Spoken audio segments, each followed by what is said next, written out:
Hey everybody, thanks for the love.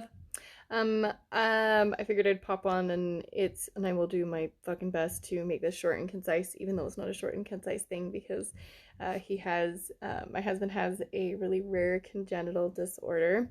This has been something that we have been dealing with ever since I met him. Actually, ever since we started dating.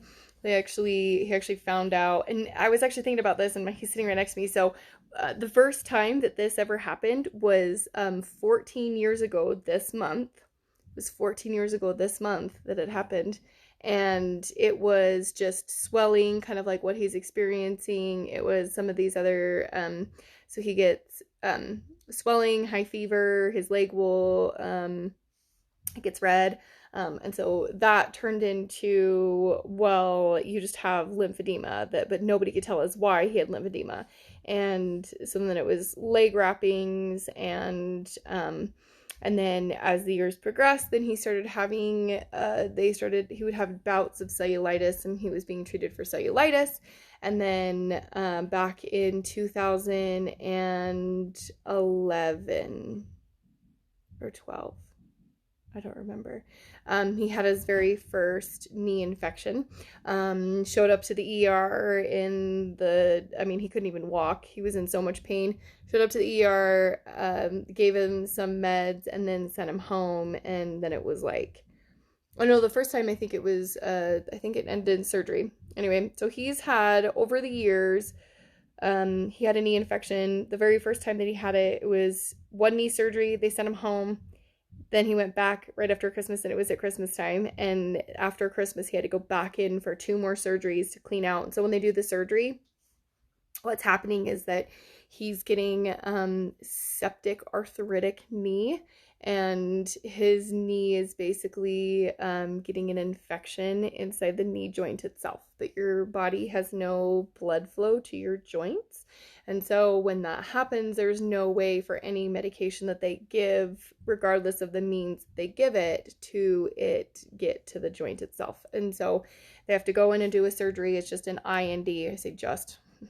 It's an IND, and they go in and they basically have to flush it out with a bunch of fluid. So they did that the first time, and then sent him home. A couple days later, had it like flare up again. They didn't get all the infection out. Had to go back in for a second washout and then a third washout. And they were like, "Oh, this is a fluke. This is never going to happen again. Totally random. You're never going to see this again." 18 months later, he had a second infection, and then not even 18 months after that, he had a third infection. And after the third infection, I lost my goddamn mind and spent a shit ton of time researching and pushing and advocating, and use this big goddamn beautiful voice that I have to fight for my husband to get the health care that he needed, because nobody could give us answers. Ended up back at the Mayo Clinic in 2014. We ended back in the Mayo Clinic at 2014. We had to go 3 different times. The first time we went down, I waited all of the time, done all of the pre-approval, and we had to book flights and we had to book appointments, and I gave enough time for the pre-approval, and they didn't give us enough they didn't give it to us, and we just went because it was like, they're not going to not pre-approve us for all of this stuff. It's medically necessary. And so literally the very last day that we were there, he had one more test that he had to do, and they called me and they said, "You need to cease and desist all, because as of right now, we will not cover any of these things." And so then I spent the next 5 months fighting with the insurance company, getting to the point, and that's why I say my big, beautiful fucking voice, because it got to the point where nobody would deal with me. Nobody would deal with me because I wouldn't deal with anybody else. I'm like, I did that. And because people would tell me, "We need to do this. I already fucking did that. We need to do this. I already fucking did that. So you obviously don't have the answers. So hand me to the next person." And then I would grill the next person, and they would hand me off to the next person until I got to the director. The director of it all. And I had his personal phone number, and I worked hand in hand with him because I was not going to take no for an answer. And we ended up back at the Mayo Clinic.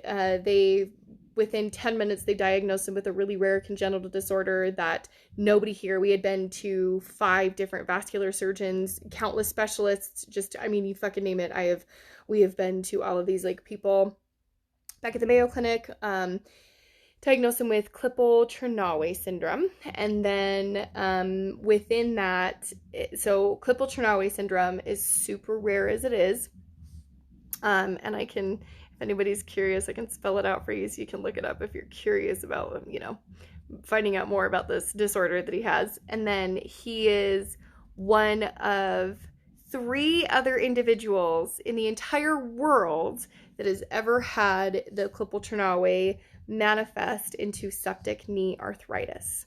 So he got to sign a cool little waiver that says, I give you permission to study me because he's so fucking weird and use his information in case studies. And then back in the November of 2014, he had a major surgery. So with Klippel-trenaunay syndrome, he has a malformation of his lymphatic system. It does not work at all. Everything basically from his abdominal, on the left side of his body all the way through his left leg, none of it works. And so your lymphatic system is what takes all of the white blood cells and pumps everything throughout your whole body. His does not. All of his lymphatic, everything dumps into his left leg. So he has where everybody else has the ability to, you have an infection, you have something happen in your body, it sends those white blood cells to it. His doesn't have the ability to do that because his lymphatic system doesn't work. So in November of 2014, they did a major surgery on him where they grafted part of his saphenous vein on the right leg, and he had to drink a whole pint of heavy whipping cream because your lymphatic system also works hand in hand with the fats, and high levels of fat will actually make it a bit larger. So he had to drink a whole freaking pint of heavy whipping cream the day of surgery. Enlarged all the vessels. They grafted the saphenous vein to his major iliac dump. So you have different spots where there are clusters or lymphatic system that there's like pumps essentially. And so they picked the largest one they could find, grafted the saphenous vein in it, did a microscopic surgery. All of it was microscopic surgery to basically try to get his lymphatic system to function and to stop pouring chyle, which is a high-fat byproduct. It's just a byproduct your body creates, and it creates more with a high-fat diet. And so we had to go like on a low-fat diet and then see if that would help. And so we were very hopeful and we were really great, and it was like, hopefully this will take care of it and you won't have any more knee infections and this will be it. And 12 months later he got another knee infection. He got a 4th knee infection. And so we thought, well, fuck. So after that they put him on prophylactic antibiotics every day. So it's daily antibiotics that he has to take twice a day. It's just penicillin. It would always grow back as strep. After his surgery, it stopped growing back with any bacteria, there wasn't anything growing back in the knee joint. It was still becoming infected, but it was inflamed, but there wasn't anything growing back as to like a cause of it all. And that stopped happening after his surgery at the Mayo Clinic. So all of the shitty stuff that your lymphatic system has, instead of it's still not circulating through his body, but at least it wasn't dumping into his knee joint at that point. And so then we thought, okay, this is going to be fine now. This is just something we're gonna have to live with, and they put him on the daily antibiotics because they said, you know, if at this rate, if you keep this going, you're going to lose your leg. Like, we're trying to keep your leg, so we're doing the daily antibiotics so that we're not damaging. At that point, he had already had, by his 4th knee infection, he had already had 9 knee surgeries at this point, and 1 major surgery at the Mayo Clinic. And so it was, definitely quite a bit of an experience to go through at that point. And then it took about, and then from his last knee infection, it took about 4 years. I think it was 4 years in between.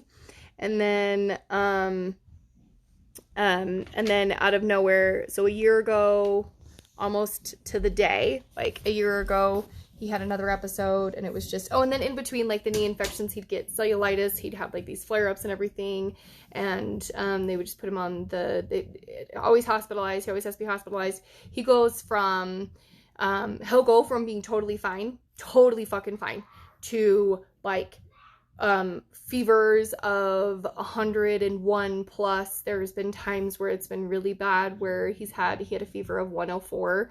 Probably one of the scariest things. Like that one was pretty scary. He's had that happen a couple times, and that's always that's never a great feeling to watch your husband's O2 stats drop and his all of his monitoring shoot up, and his heart rate would shoot up, and then everything else would drop, and he was throwing PVCs, and so he was actually having like heart palpitations, and it was causing like heart arrhythmias to occur because his fever was so high, and there wasn't any and they were giving him antibiotics and nothing was helping. Nothing was bringing down his fever, nothing was bringing down like this infection. Like, it was horrific. And that's happened a couple of times, and it'll go from one time he was mowing the lawn. He literally finished mowing the lawn and he didn't feel good, laid down, and 2 hours later he had a fever of 101 something, and we were, within hours couldn't walk.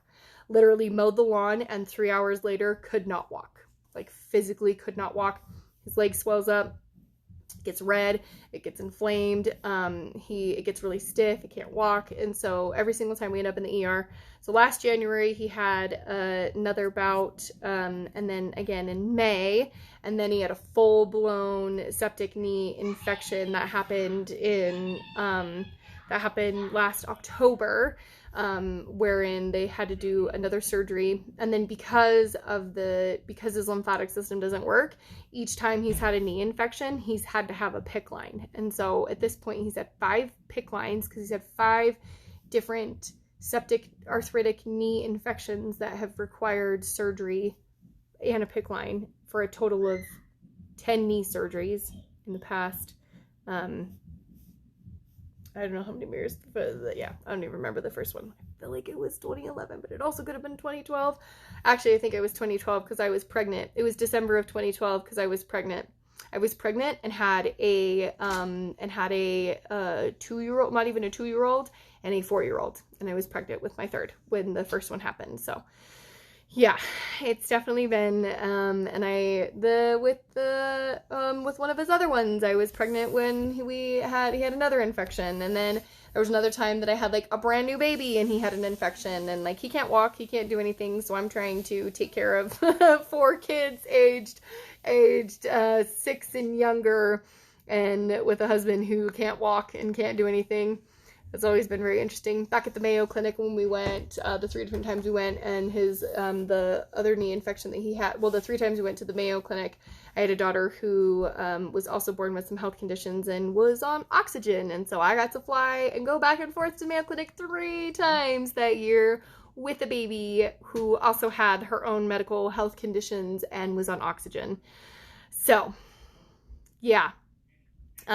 This very last infection that he had in October, one of the surgeon came in and talked to me afterwards, and he said just one word to me. He said synovitis, and no doctor had ever said that before. And so I immediately, when he had to go back to the Mayo Clinic, I had to have all of his medical records for the first knee infections printed off, and I made a second copy and paid for a second copy so I could have everything myself, because that's actually how I would pour through his medical records. I would pour through every possible thing that I could possibly get my hands on that gave me any indication of what was going on, because nobody could give me answers, and I was sick of it, and I was going to find my own goddamn answers, because no doctor was going to care and have the passion and the level of like trying to figure out in a very big picture way of what was happening to him and how they could help him. It was just being reactive medicine, and when he would show up in the ER, it's like, well, let's take care of this. But there was never anybody that was like actively trying to find answers as much as we pushed. Like, nobody was going to care as much as I was. And, to be fair, it's like, of course they're not going to. That's, they're doctors, they're overworked, and we wouldn't even get a conversation about all of that stuff, because I will lose my shit if we start talking about that side of everything in our healthcare system, because it's fucking broken, guys. It's fucking broken. And as somebody who has lived through a healthcare system and just literally the luck of the draw, and and I'm going to side mark, and I'm going to go back to the other thing. And one of his knee infections, one of them, we knew exactly what was happening. I have a binder I have a binder that has dividers based on which knee infection that has all of the test results. So I have a divider and then I have subdividers so I can flip through and I can find out what his test results were for every single test that was ever done. I have entire timelines. I have operative reports. I have everything categorized out and organized by everything that you would possibly need to know within each of the different infections. No other doctor was doing that. No fucking doctor was doing that. No doctor was looking at his entire case as a whole case and then trying to figure out what was wrong with him. So I was going to. So we had one doctor, I had my binder, had all of my stuff. We went into the ER and this cock-sucking fucking, not even cock-sucking, this cock-gobbling piece of shit ER doctor told us to go home. He was like, you're just going to have to go. He was like, there's nothing we can do. Your inflammatory markers aren't showing an infection, blah, blah, blah, blah. You guys just need to go home. And I was like, excuse me, he has a congenital, and at this point, we did not know that he had Klippel-trenaunay syndrome at that point. And he completely and utterly dismissed us. And he's like, go home, take some ibuprofen, and if it gets worse, come back. And I lost my motherfucking shit on that doctor. And I stood up and I was like, I will never come back to this hospital. I have never been treated so poorly. And I just ripped him a new one. And what a piece of shit. What a piece of fucking shit. He still pisses me off. But then you have great doctors yesterday when we show up to the ER, who sat and they listened. And he was like, yeah, I have never heard of Klippel-trenaunay, and I could have sat out and done more research on what it was, but you guys have been dealing with this for so many years. I wanted to come in and talk to you guys about it and see what you guys knew about it. And it's like, oh my God, are you kidding me? Please, let me fucking educate you. Let me educate you, because any doctor, it's like, if I have to fucking tell you how to spell his disorder, I know more than you, period. Even if I don't have to spell the disorder for you, I know more than you. I know more than you. I have literally never met a doctor that knows more than me about his disorder. Ever. Ever. Short of the specialist back at the Mayo Clinic. Not a single motherfucking one. None of them. I have to spell it for them and show them how to spell it and how to find it. So it's like, don't fucking come at me. Do not question the level of education that I have, because I might not have a doctor in front of my name. I understand that. I know more than you. So fucking listen. So we got an amazing doctor yesterday who immediately listened, and instead of making us wait hours, literally hours of us trying to convince doctors of what he has going on, that he needs to have a knee tap, because that's what they've always had to do, is they have to pull fluid out of the knee, A, to test it, and B, to alleviate some of the pain, because his whole knee joint fills with fluid. And it's nasty, gross fluid. If anybody wants to look at it, you can. It's all really gross, and it's definitely on my Instagram, and it's definitely saved on my Instagram stories. So if we're not friends on Instagram, go follow me, and you can see the nasty-ass fluid that comes out of his knee. And within, I would say that even though we had to wait longer in the ER, we literally, within one conversation, I had one conversation, and in less than an hour, they were tapping his knee this time around and listening to us and truly, genuinely trying to get a grasp of the situation. In fact, that reminds me, I need to figure out who the doctor was so that we can give fucking amazing reviews. I want to find him on I want to send him a goddamn letter and say fucking thank you. Thank you for listening. Thank you for asking us and trying to figure out from a patient perspective what was actually going on, instead of just coming in here and being, I'm a doctor. Fuck you. I don't care. I don't care what your name says. I don't care. Treat me like a human. Treat us like the human beings that we are. Anyway, back on my tangent of synovitis, he now is seeing a rheumatologist, and after all of that we have been through, after all of this stuff, now we're seeing a different specialist, and she thinks that in addition to him having the Klippel-trenaunay syndrome, that there is a possibility that there are not septic arthritis that is occurring, but he has an autoimmune disease. And so they have him on, we're home, obviously, as you can tell by my surroundings. We are home, and they are putting him on, prednisone, and he'll be on steroids, and we'll see if that can make a difference. And I am very hopeful, and I'm hopeful that this works, because an autoimmune disease is actually easier to deal with than the septic arthritic knee and Klippel-trenaunay, which we still have to deal with the Klippel-trenaunay. That's not going anywhere. That's not going anywhere. That is, he has that. It's congenital. It's It's a part of his life. It's a part of who he is. He will always have it. But if this could be something different, and if it's not septic arthritic knee, that would be fantastic. And it does make things a little bit more challenging, have an autoimmune disorder as far as, you know, making sure that he stays healthy, especially being on steroids and things like that. But yeah, I'm still very hopeful. I'm very, very, very hopeful. And we got to leave without having a surgery. So I'm really excited about that. I know this is super long. There's really no way to condense 14 years of medical history into a short Marco Polo or in just a short explanation of things, because there's been so much.